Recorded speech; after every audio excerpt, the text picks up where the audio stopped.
All right, everybody, thank you. I'm Stephen Leckie. I'm a spine surgeon. I've been with Plymouth Bay Orthopedics now for about 10 years. And I'll be talking about degenerative low back pain and when is it surgical. And if you consider the medical literature, so PubMed, which is our main search engine for peer-reviewed articles, there's about 35 million publications on PubMed. And so it's become impossible for any physician to stay on top of the medical literature by reading everything. And to make matters worse, some of the quality of those papers is variable, and the third law of Newtonian mechanics is for every action there's an equal and opposite reaction, but the first law of orthopedics is for every paper there's an equal and opposite paper. So it can become very difficult to follow guidelines, or it can be very difficult to determine exactly what sort of the truth is and what you should be doing to treat these very common conditions. Every few years, our sort of governing bodies, and for spine, it's the North American Spine Society, will put out recommendations where experts within the field will examine every paper that they can get their hands on, rank it based on quality, and then use that to try to determine what we really should be recommending to patients. And so these evidence-based clinical practice guidelines can be very helpful. And I tried to use the most recent NAS guidelines from a few years ago to help prepare for this talk. If you've ever looked at these guidelines, though, you'll find a second problem. First of all, these guidelines are a couple of 100 pages long. And as they grade the level of evidence, there are actually very few things that they can say with any degree of certainty. So they can say that there's high, medium, or low evidence, or maybe no evidence at all for different practices that we've adopted. But there are very few things that we do that meet the criteria of very good evidence. Most of the things, the evidence is low quality or indeterminate, and so ultimately it falls back on sort of expert opinion to try to do what makes sense. So this is my take on degenerative low back pain. It's probably a little bit different from other providers' takes on degenerative low back pain. My disclosures, I do some consulting for various companies that offer spinal implants. None of those conflicts are relevant to this talk, except that I'm a spine surgeon, and so I'm paid to do spine surgery. And so other providers who are non-surgical might have a little bit of a different take on all of this.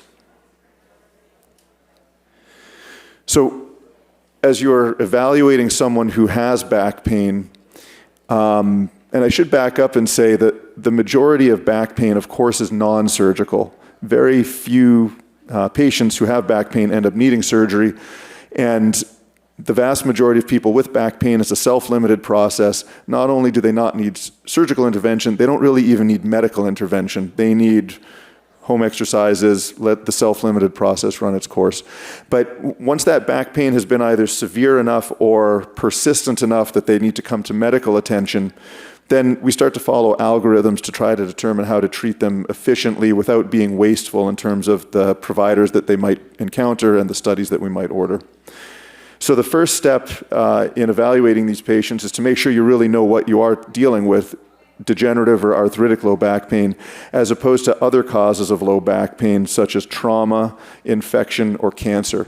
And so we screen patients with questions for red flag symptoms, such as significant fevers, non-mechanical symptoms, such as pain when laying down at night, versus more mechanical back pain, which is typically pain upright with activity. So once you've gone through some simple questions to try to rule out non-degenerative spine pathology, then you can start to drill down on what actually the pain generators might be. A common one might be the intervertebral disc. So the disc acts as a shock absorber in between the vertebrae, and it's a unique tissue within the body, but it can go through a degenerative process that is similar but not quite the same as arthritic changes that you might see in other joints. So here you can see disc degeneration, where the normal disc under A, it has a consistent height, and it is light in the center and dark in the periphery on a T2 weighted image. And then as you go across horizontally and down to the second row, you can see that disc degenerating, where the height collapses a little bit, it becomes darker, and ultimately you get changes to the end plate, which is the interface between the disc and the vertebral body. Those are called modic changes, those inflammatory changes. So the intervertebral disc can be a pain generator, and is a a common pain generator for degenerative low back pain. Another common pain generator is the facet joints. So throughout the spine, there are a pair of joints at every level that articulate, and these joints can become arthritic and lose their cartilage just like any other joint in the body. And you can distinguish between, or you can try to distinguish between pain from disc degeneration versus pain from facet arthritis based on the position that elicits those symptoms. So the discs are more in the front, so anterior column pain, these people will have more pain when they lean forward, versus the facet joints, which are in the back, and these people might have more pain when they lean backwards and load the facet joints. A very common and probably overlooked pain generator is all of the soft tissue. So running along your spine from the base of your skull all the way through your cervical, thoracic, and lumbar spine and connecting at your pelvis are long muscles that hold you upright. And these muscles are part of your core muscles, and when those muscles weaken or degenerate, then less of that body weight is being supported by the core musculature, and therefore more of that body weight is supported by the discs and the facet joints, essentially more pressure on these structures that may be undergoing their own arthritic or degenerative process. So you can see on this MRI, on the top view of the cross-section, you have normal-looking muscle, which looks dark, and then on the bottom image, circled in red, you can see those paraspinal muscles that are completely infiltrated with fat. There's no more musculature there. So that person has very poor core strength and therefore more loading of their discs and facet joints. There are also pseudo-articulations that can develop within the spine as it goes through the degenerative process. Very common one on the top right called Bastrup's disease. So when the discs degenerate and that height collapses, then the spinous process, which is the prominence in the back, those can start to rest on each other and then start to rub against each other, and ultimately they will create a pseudo joint or a false joint. And this is very common as people age. The discs degenerate, they lose height at every level, and we see this. And when we do laminectomies, where we remove the spinous process as the first step to opening up the spinal canal, one of the reasons that they get some relief in their back pain is we're taking away those articulating spinous processes that are rubbing in an abnormal way. A less common pseudo-articulation is when the transverse process of the L5 vertebral body articulates with the sacral ala. And as you can see in the CT scan here, Bertolotti's syndrome, that's difficult to pick up on imaging, but sometimes we'll find this as another cause of back pain. And then there's a bunch of non-spine pathology that can cause pain in that region. So first of all, hip arthritis. When the hip loses cartilage, the classic symptoms are groin pain with walking. But sometimes that hip arthritis pain is not only groin pain in the front, but it can kind of radiate around into the buttocks and the low back. Also the sacroiliac joint, so where the pelvis connects to the lowest part of the spine and the sacrum. That is a joint that has cartilage in it. It only moves a couple of degrees, but that too can become arthritic or certain inflammatory conditions. And so SI joint pain, classically pain in the buttocks with sitting. And then piriformis syndrome. So classically, sciatica is nerve compression in the lumbar spine that causes symptoms radiating down the leg. But sometimes there is no neurological compression in the lumbar spine, and there's still symptoms of sciatica. So once that sciatic nerve exits from the lumbar spine, exits the pelvis through the sciatic notch, it has to pass under the piriformis muscle and above the short external rotators, and sometimes it can be compressed or irritated there, causing sciatica-type symptoms. So the first step in evaluating these people is to try to determine what the pain generator might be. And I should say that quite often there are multiple pain generators working simultaneously. It's actually somewhat unusual that you'll have just one pain generator. Usually there's a combination of them, which is one of the reasons why treating back pain can be so difficult. If you fix one problem, there could still be 4 other problems. And sometimes we will do this workup and we will find that there's no obvious pain generator. So you can have people who have a completely normal looking MRI and they have terrible back pain. And conversely, you can have people with a terrible looking MRI and their back feels fine. So it's not always a one-to-one relationship between what we see on imaging and what we see on and what patients are feeling. So how is imaging useful? It's not really helpful for us to evaluate a 75-year-old patient and detect on their X-ray, CAT scan, or MRI that they have arthritis in their back, because that's normal for aging. It's like getting white hair as you age. And it's not really very useful, and it doesn't really inform the first steps of management, which are typically conservative. So typically we'll get X-rays, upright X-rays, standing X-rays are the most useful, and this can rule out some other pathology. For example, compression fractures in the elderly population is very common. It can also tell us about spinal alignment and spinal instability, which we'll be talking about shortly. CAT scans are rarely ordered in the outpatient setting as a workup for back pain. However, it's very common, if you are diligent and look through the medical record, that patients have had CAT scans in the last few years that you can use. That CAT scan of the abdomen that they got for other reasons in the emergency room, you can see their spine on that, and so sometimes you can use that to inform what might be going on. And CAT scan shows bone a little bit more clearly than X-ray, and so it's very useful for seeing a pars fracture, which we'll talk about shortly. That's a spondylolysis at L5. And of course, the most useful study becomes an MRI. So MRIs show soft tissue and nerves the most clearly, and that can show you neurological compression, and it can also give you a much more granular look at some of those concerning non-degenerative pathologies such as cancer, infection, and trauma. So the first step for treatment of degenerative low back pain should be conservative management. And what this boils down to primarily is strengthening core muscles and stretching your hamstrings. So if they haven't already tried this, everyone should do a home exercise routine. And it's a little bit like brushing your teeth to avoid having a dental problem. Even people without back pain should probably be doing a home exercise routine a couple of days a week that consists of gentle stretching and core exercises such as crunches and planks. The core muscles, it's not just the muscles that run along your back and your abdominal muscles, but the whole soft tissue envelope that spans from your neck and chest all the way down through your pelvis. Those are all stabilizers of the spine. If home exercises are not adequate, then you might have some more formal conservative management with either physical therapy or chiropractor. And then there are some less traditional options that are available, things like acupuncture, yoga, and massage, and these actually do have good evidence that they can be helpful for back pain. So when patients come to me with back pain, they haven't really tried very much conservative management. Usually I'll send them to physical therapy. That's sort of standard, but if they want to try acupuncture, for example, then that's absolutely fine from my perspective. It's okay to try that, and there is some evidence that could help. And likewise, with arthritic type back pain, you can reassure people that that is safe back pain, meaning you won't cause any harm or damage if you try to exercise, do yoga, light stretching. If you overdo it, you might pay for it the next day, you might be uncomfortable, but you haven't damaged anything. An often overlooked component of this is sort of the behavioral health or psychosocial part of this. So people who we would consider psychologically normal, if that is a thing, can benefit from cognitive behavioral therapy because that can help with sort of coping mechanisms and putting things into perspective. But there is also a significant proportion of people with back pain who have mental health problems such as depression and anxiety.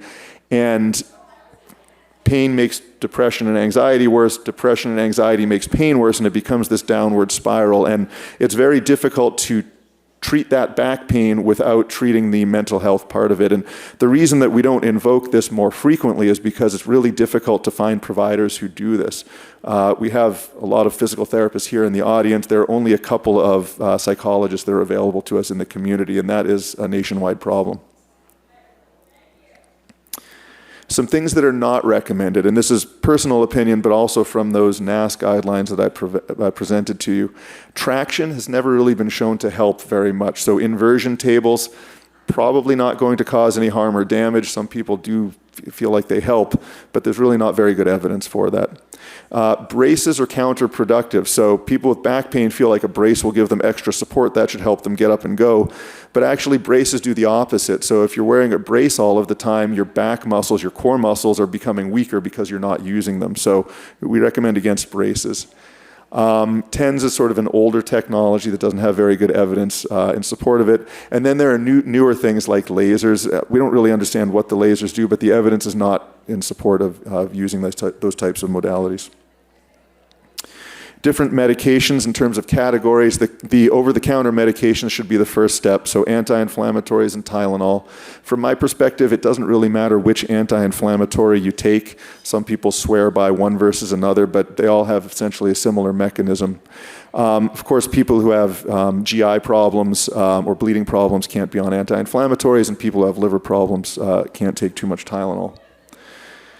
If the over-the-counter medications are not enough, then you might try a muscle relaxer such as Robaxin or Flexeril. These are for as-needed short-term use. They have a side effect of drowsiness. We recommend people don't drive a car while using them, but they could be okay for that pain crisis where people just need a little bit extra help until that pain goes from a 10 down to a 5, and then they can get on the over-the-counter medications. There are nerve pain medications such as gabapentin or Lyrica or Cymbalta, and nerve pain medications, they're not really for arthritis, but and so people who have chronic arthritic low back pain, being on gabapentin may not be the best choice for them, but when there's structural nerve compression and there's neurological symptoms such as sciatica down the leg, then we might try one of those medications as well. Those medications are typically scheduled. They don't work immediately. You have to be on them for about a week before they start working. And you have to warn people that when they want to come off of that medication, if they've been on it for a long time, they have to wean down slowly or they can have withdrawal symptoms.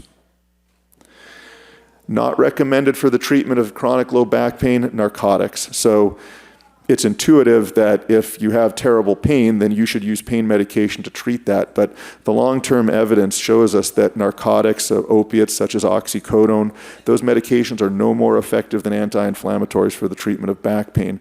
So opiates do have a place in treatment of certain conditions, so fracture pain, cancer pain, post-surgical pain, and end-of-life situations. That's really where opiates are more appropriate, but not for low back pain. And historically, when I started practice 10, 15 years ago, we were prescribing those much more commonly, and we've kind of gotten away from that because we realize they don't work very well and they have terrible side effects.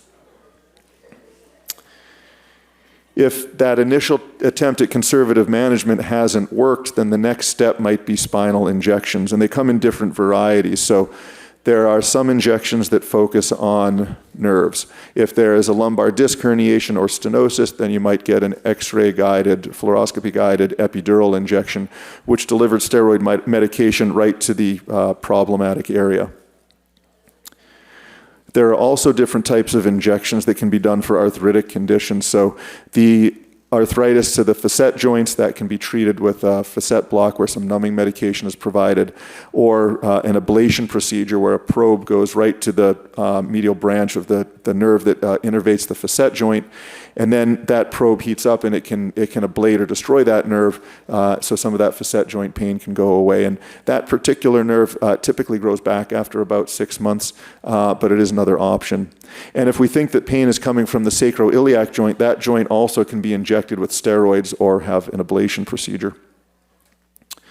There are also injections that you can do to muscle. So if a big component of this is muscle spasms, then trigger point injections might be helpful. That delivers some numbing medication right to the muscle and spasm to help it relax.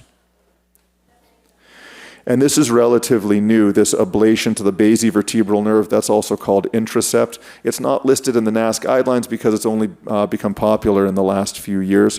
But there is a nerve right in the center of the vertebral body that innervates the end plates. And if you have back pain from disc degeneration with modic changes, then you can access that nerve. We typically do this in the operating room, a transpedicular approach, but a probe heats up that nerve, ablates it, and that nerve does not come back. So that should be a one and done type of a procedure for back pain from disc degeneration. So when is it surgical? So we've tried conservative management with physical therapy. Maybe we've had a couple of rounds of injections. The pain is persistent. This might be a point where we'd start to consider an operation. And surgery for back issues falls into two general categories. If there's structural neurological compression, then we do a decompression type procedure like a laminectomy or discectomy. And if there's spinal instability, then we do a fusion. And really, this is not just in the degenerative condition. This also applies to cancer, infection, trauma. We're looking for structural nerve compression and spinal instability. Those are the two things that we fix with surgery. So stenosis means narrowing of the spinal canal. This can happen because of arthritic changes to the facet joints. There's a ligament on the inside of the spinal canal called the ligamentum flavum, and that can grow and narrow the spinal canal, which is a small space to begin with. And so typically the symptoms of stenosis are sciatica, radiating leg pain, and neurogenic claudications, which means that people try to walk long distances. They have to stop because their legs get tired and weak. And so stenosis is treated with a laminectomy, a posterior approach, opening the spinal canal from the back to remove the ligamentum flavum.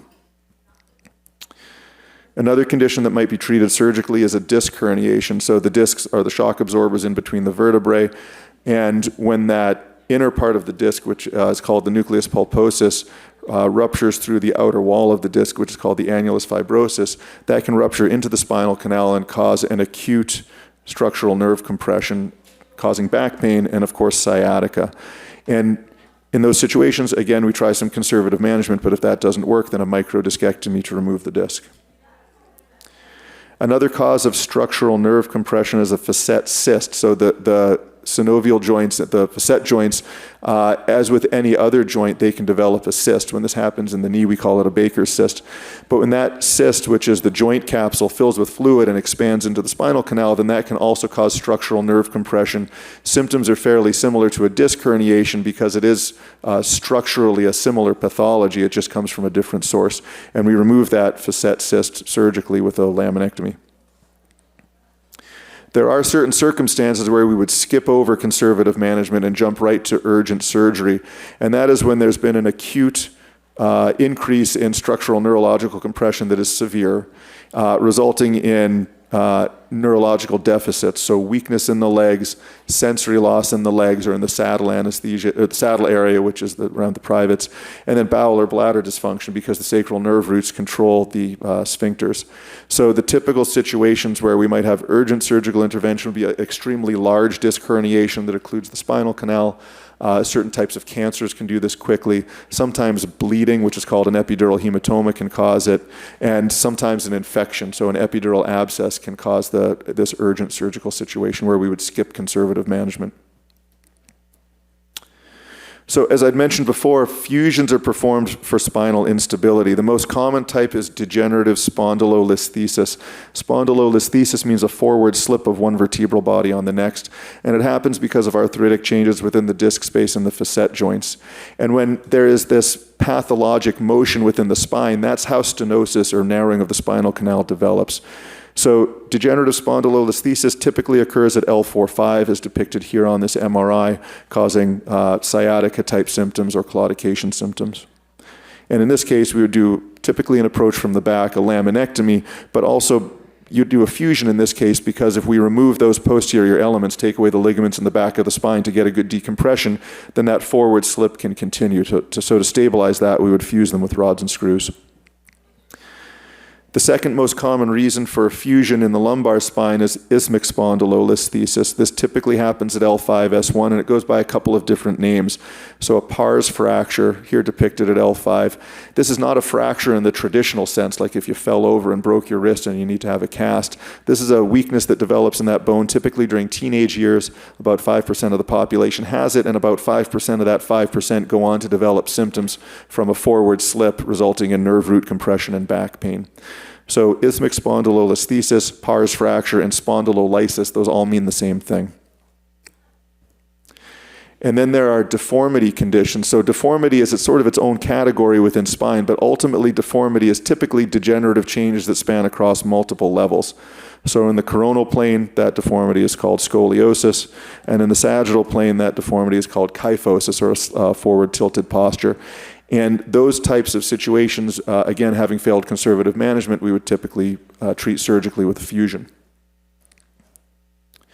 There are some causes, or there are some people who have back pain who don't really have a structurally fixable problem.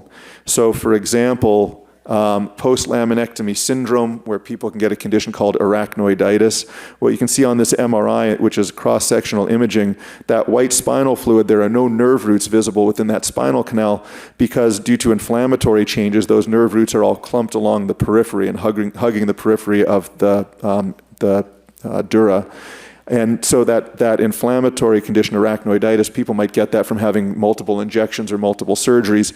If we do more surgery on that, it only makes things worse. So that's a situation where you might put a dorsal column stimulator. The dorsal column stimulator is a computer chip that's inserted in the thoracic epidural space, and then it connects through subcutaneous wires to a battery, which is in the flank. And it looks like this on X-ray. It takes about an hour to put these in. It's typically day surgery. And to initiate this process, we'd have one of the pain doctors do a trial where they would put this in percutaneously, patients wear it for a week, and then if it helps them, improves their pain by at least 50%, then we would potentially put it in surgically. This is a tough patient population to treat because typically by the time they've reached this point, they've tried everything else multiple times and nothing has worked. So stimulators is a great technology, but what you're dealing with is a patient population that is the most refractory to improvement. So there are certain situations that can get in the way of a good outcome, and I should say a good surgical outcome, but also outcomes of conservative management. It also applies. So who does not do well after surgery? Certain medical comorbidities such as significant obesity for the obvious mechanical reasons, but also the risks of infection. Also, probably overlooked in our elderly population is frailty. So as these people age and they start to lose muscle mass and they start to lose core strength and they start to lose that resilience and ability to get up out of bed, and along with frailty, malnutrition, these can get in the way of a good surgical outcome. Behavioral health problems are common, particularly in patients who have chronic pain. And as I said before, the behavioral health problems and the chronic pain conditions can feed into each other and make it worse. So with depression comes a loss of resilience, a loss of coping strategies, and a loss of motivation. And then with the anxiety spectrum conditions, stress and catastrophizing, so focusing on negative symptoms, letting those things spiral out of control. So untreated behavioral health problems can significantly get in the way of a good surgical outcome. Substance abuse. Fortunately, the prescription of narcotic pain medication has come down in the last several years as we got through we're still in the midst of an opiate epidemic, but the prescription patterns have changed and become more conservative.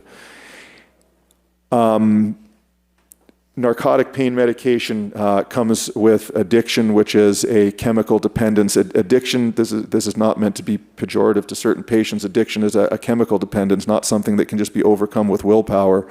And then with that comes tolerance. So one of the reasons that pain medications stop working with time is your body kind of gets used to it, and then you need more of that medication to have the same result. That's tolerance. And then ultimately, when you try to come down on that medication, you can have unpleasant withdrawal symptoms. There is a condition called opioid-induced hyperalgesia, which is probably fairly common in our patients who have been on long-term narcotic pain medication. And so what can happen is if people are on opiates for long periods of time, those pain receptors in their central nervous system kind of get used to the pain medication being there, and their natural endorphins go down, and then their body starts making more of those pain receptors to maintain that homeostasis. It can tell that those levels are not normal anymore. So as your natural endorphins go down and your number of pain receptors go up, then you get a paradoxical response where you actually have increased pain. So a gentle stimulus can cause more significant pain, and the problem is that they are on too much pain medication. And that's a really difficult conversation because you have to convince these people who are in terrible pain that the answer to their problem is actually going down on the pain medication and not going up. What I'm showing you here is a lethal dose of fentanyl. So for the average opiate-naive adult, 2 milligrams of fentanyl is a lethal dose, and that is a couple of grains of salt, and that's terrifying. And there are so many synthetic opiates flooding the streets, and you cannot tell the difference between one that was made in a pharmacy and is regulated by the FDA versus one that was made in a non-regulated situation, a Mexican drug cartel. And the DEA has reported that about 70% of the 70% of the pills that they have reclaimed from the street are laced with fentanyl. And every year we're finding more and more of these, and they've estimated that circulating there's something like 300 or 400 million lethal doses of fentanyl circulating in the street, which is terrifying. So pain medication, substance abuse, that really gets in the way. And when these people have fentanyl on board, that is a life-threatening situation. In addition to opiates, other substances that can be abused, such as alcohol, and of course smoking. Smoking affects our outcomes. It causes poor wound healing. It delays fusion in the setting of fusion surgeries. And people who smoke also tend to have more back pain, and sometimes when they stop smoking, their back pain can come down. There are also secondary gain situations that can get in the way. So what this means is patients who have goals that are different from just getting better. Everyone who has a problem, of course, they just want to get better medically, but some patients come to us with some ulterior motives, and it may be subconscious or unintentional. So anytime there's a financial situation or a legal situation, such as a motor vehicle collision, this opportunity for secondary gain can get in the way of them getting better. Likewise, with workman compensation situations, we treat them the same, but as soon as they report that they're feeling good, then they may be going back to a job that they hate. And so when we study patients, we typically exclude patients in these categories of workman's comp or legal situations because we know that the results are going to be just a little bit skewed, even if it might be unintentional. Poor social support, so patients who come in who are elderly, frail, live alone, have had multiple falls, they're kind of just on the verge of needing to move into sort of an assisted living type of situation. They have a really hard time recovering from big surgery. I know that patients are going to be okay when they come in with their daughter-in-law. I know that they'll be well cared for. And lastly, unrealistic expectations. So you need to make sure that these people understand what they're getting into, that surgery can fix some problems, but not all problems. Specifically, structural nerve compression, surgery fixes that problem very consistently. But chronic low back pain, if the goal of their surgery is to fix chronic low back pain, the results of that are just not as good. And that's because there's multiple pain generators that can all be working simultaneously, and we can only fix some of them. So this is what spine care looks like in America. So patients who enter the medical system could enter in about 15 different ways, starting with a surgeon, starting with a therapist, starting with chiropractor, the pain management doctors, and then they get passed around and ultimately they get an MRI, and at some point they try an injection, but it's not a very efficient system. Much better way to approach this would be with chronic back pain, start a home exercise program and over-the-counter medications. If that's not enough, work with your primary care physician, allow them to rule out red flags. Then start conservative management such as physical therapy. If you try formal conservative management and that's not enough, that's where you qualify for an MRI. We don't need an MRI to send someone to physical therapy, but we do need an MRI if we're going to start thinking about invasive things like surgery or injections. So after the MRI, if it shows something structural, then you might get a consultation with one of our pain doctors for injections. Injections are optional, not a requirement. And then ultimately, for very specific conditions, structural neurological compression, spinal instability, then the right answer might be surgery. Thank you.